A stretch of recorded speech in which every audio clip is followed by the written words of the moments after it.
최근 호주에서 연결되지 않을 권리법 Right to Disconnect Laws가 시행되기 시작했습니다. 근로자가 근무 시간 외에 상사로부터 오는 연락에 응답하지 않을 권리를 법적으로 보호하는 조치입니다.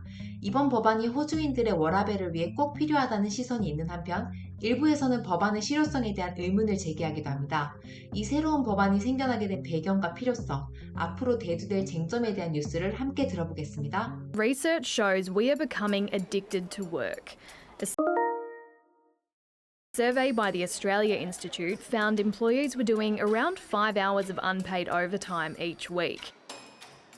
That adds up to 7 weeks of free work a year. We're working on our commute into work, we're working during our lunch breaks.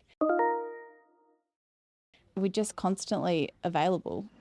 Today, new laws will aim to change that. Under the right to disconnect laws, bosses can still contact staff after hours, but workers have the right to ignore them. It's up to workers to push back if they think their bosses are overstepping.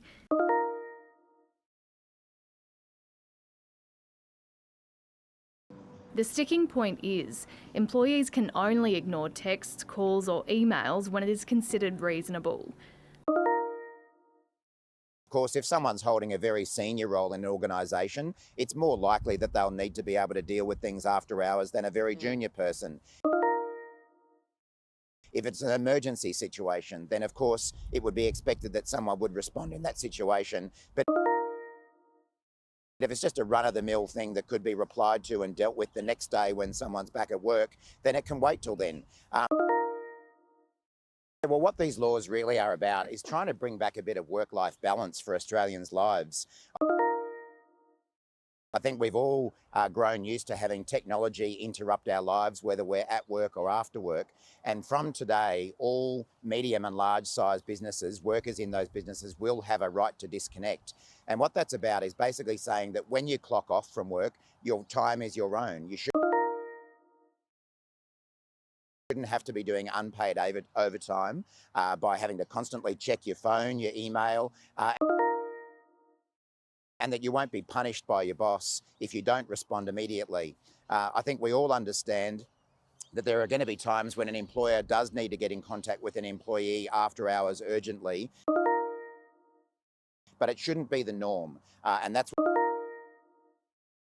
연결되지 않을 권리법에 대한 비판의 목소리는 다양합니다. 애초에 상사가 직원들에게 연결하는 것을 제재하지 않는다는 점에서 toothless, 이빨 없는 법안이라는 비판, 어떤 연락이 합당하고 합당하지 않은지에 대한 기준점이 없다는 점에서 vague, 애매모호하다는 비판, 사용자와 노동자 사이의 분쟁 해결 과정에서 불필요한 관료적 절차, red tape를 만들어낸다는 비판 등이 있습니다.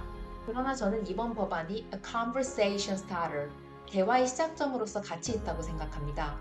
사용자가 근무 시간 이후에도 근로자를 좀 더 사용할 수 있는 권한을 가지는 게 규범이어야 할까요?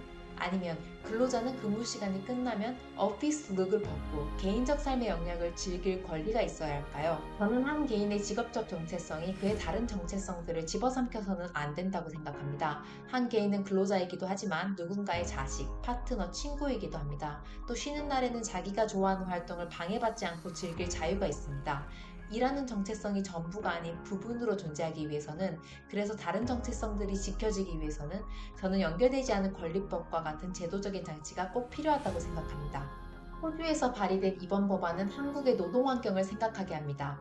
OECD 국가들 중에서 한국 근로자들의 노동시간은 5번째로 길다고 합니다. 긴 노동시간 이후에 회사 밖에 나와서까지 상사의 카톡에 시달리는 상황 속에서 근로자가 일에 대한 만족감을 가지기란 불가능해 보입니다. 노동에 관한 많은 연구들이 보여주듯 긴 노동시간은 근로자들의 육체적, 정신적 건강을 모두 해칩니다. 장기적인 관점에서 조직의 생산성도 떨어뜨리죠. 그럼에도 불구하고 노동시간의 단축이 이루어지지 않는 이유 중에 하나로 저는 이상적 근로자, ideal worker에 대한 문화적 인식을 꼽고 싶습니다. 조앤 에커라는 사회학자에 따르면 이상적인 근로자란 다른 모든 것보다 일을 우선시하고 조직에 전적으로 헌신할 수 있는 사람을 의미합니다. 이상적인 근로자를 장려하는 이 문화 속에서 이는 현대인들의 가장 강력한 정체성이 되어버렸습니다. 다른 정체성을 누릴 자유를 빼앗긴 근로자들은 소설 모모 속에 나오는 회색 인간의 꼭두각시 같은 존재가 되어가는지도 모르겠습니다. 삶의 다른 소중한 것들을 즐길 자유를 잃어가는 것과 같습니다. 자본주의 속에서 기업의 존재 목적은 주주들의 이익을 불리는 데 있음이 자명합니다. 일터가 근로자의 자아를 실현할 곳이라고 기대하는 것은 너무 순진한 생각입니다. 그러나 최소한 근무 시간 이후에는 노동이라는 목줄의 끈을 풀어줄 수 있어야 하지 않을까요? 호주에 연결되지 않을 권리법이 일으키는 파장이 한국 사회에도 와닿길, 한국 근로자들도 상사 카톡을 일십할 권리를 가질 수 있기를 바라면서 오늘 스토리 영어를 마무리합니다. 감사합니다.